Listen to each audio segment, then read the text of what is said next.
Hey, welcome back to my channel. I'm not gonna keep this intro too long, but it's a voice reveal and a violinist guide. So, for my persona, for big maps, I'll have an up and down build with wanted order, and I'll use teleport with it. And for small maps, I'll do trump card and detention with berserker, so I can stuff rescues.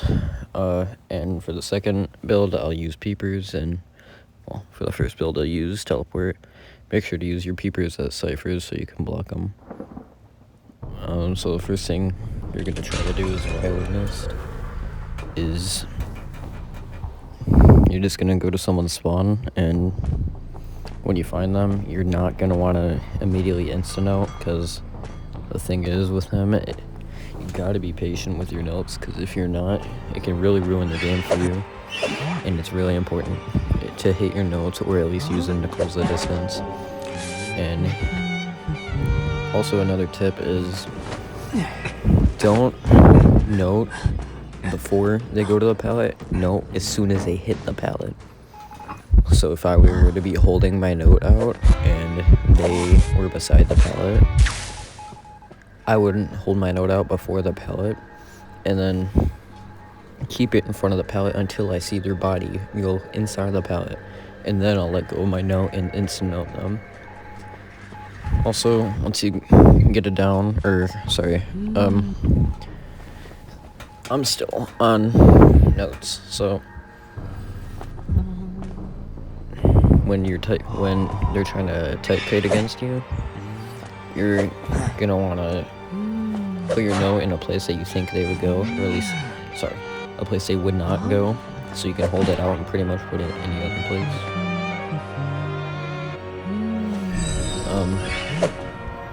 So you're just gonna hold it like I am right here in this gameplay, except you're not gonna push it far. You're just gonna hold it close to your body and try to rotate around the objects as the survivor's trying to cut you around. Once the survivor's in your line, then you can know. It doesn't always happen, so don't worry about it. Say someone is at like Red Church and they're going to the back window.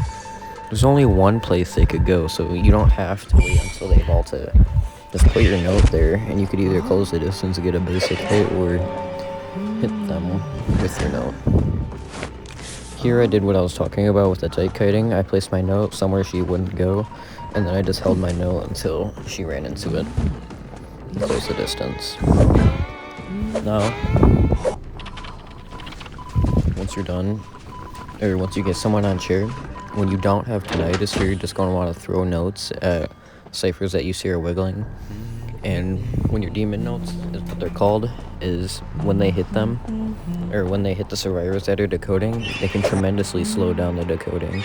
And even if you miss, or not if you miss, if the survivors try to dodge it, they still get off the cipher to dodge your notes, because obviously they don't want to decode slower, but either way they're decoding slower, or not finishing the cipher, because you're wasting their time and getting them off the cipher.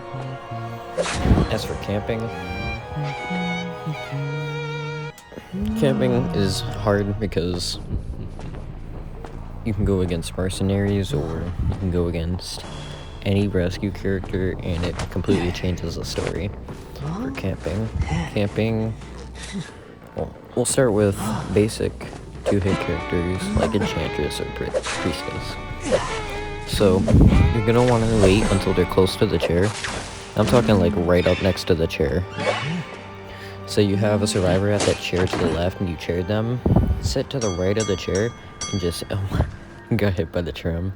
Sit to the right of the chair and just aim your note on the left side of the chair. So be on one side of the chair and aim your note at the other.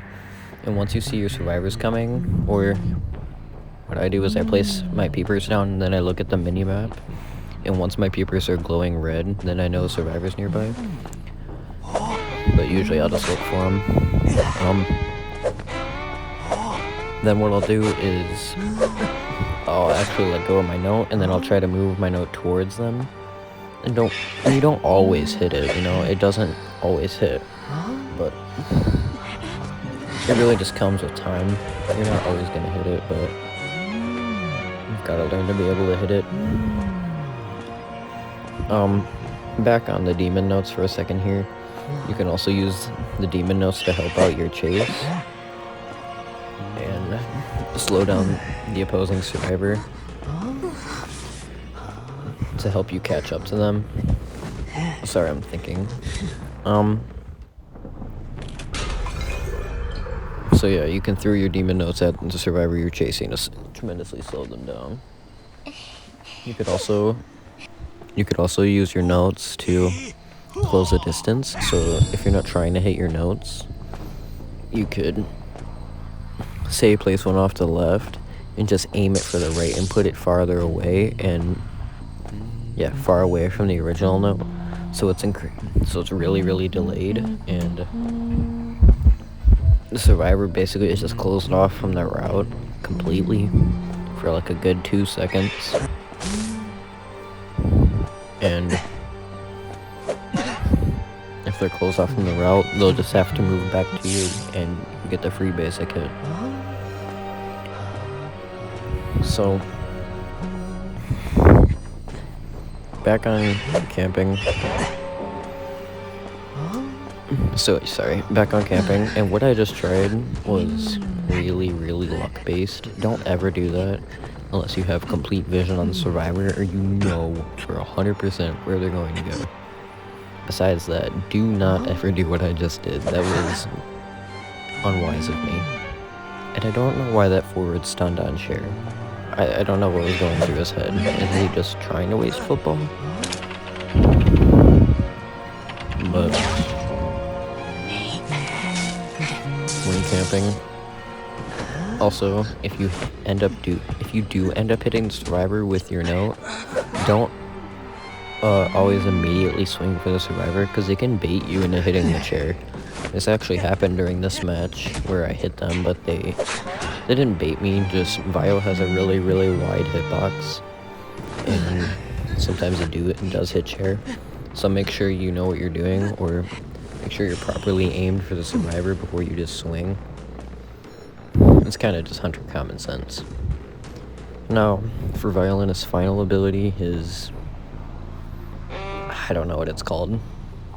The thing that, like, many notes come out from your one note. I don't know what it's called.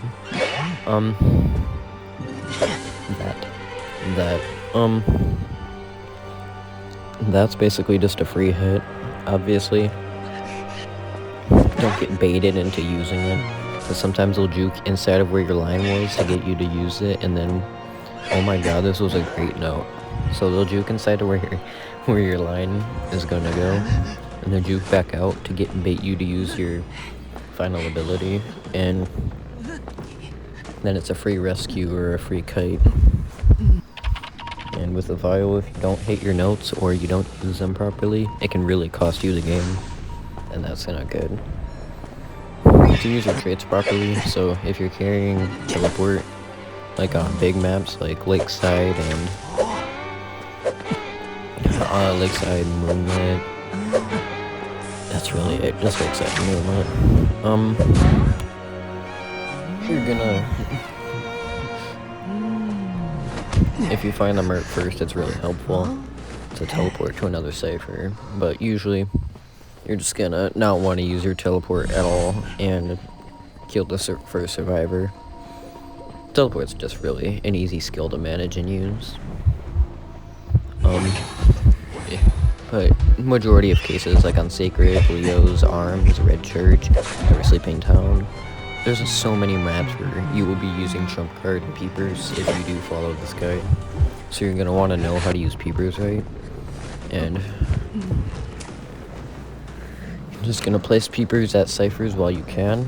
So if there is a cipher close, make sure you place a Peeper by it, and that will really slow down their decoding, and it'll help. Also, if a survivor's tight kidding you, it can allow you to see through the walls and be able to hit them through the walls. Right here is where I hit the chair for some odd reason. But you can hit the survivor through the walls and aim for the survivor because of Peeper's ability to let you see. And I think that's about it. I think I covered everything. A lot of it just comes with experience. I'm Manticore 3 currently and 79th Violinist. I plan on getting the Hydra or at least Dragon. So, I'm super self-conscious about my voice. I really hate it. I think it's a terrible voice. I wish I never had it. Anyway, I'm gonna let y'all watch the last 2 minutes of this video, and I'll see y'all in the next video, and I won't ever talk again. I'm only doing this because I pretty much have to, because I'm not writing giant paragraphs of text, like a 5-page essay of text on the screen for you guys to read. Anyway, peace.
Ugh.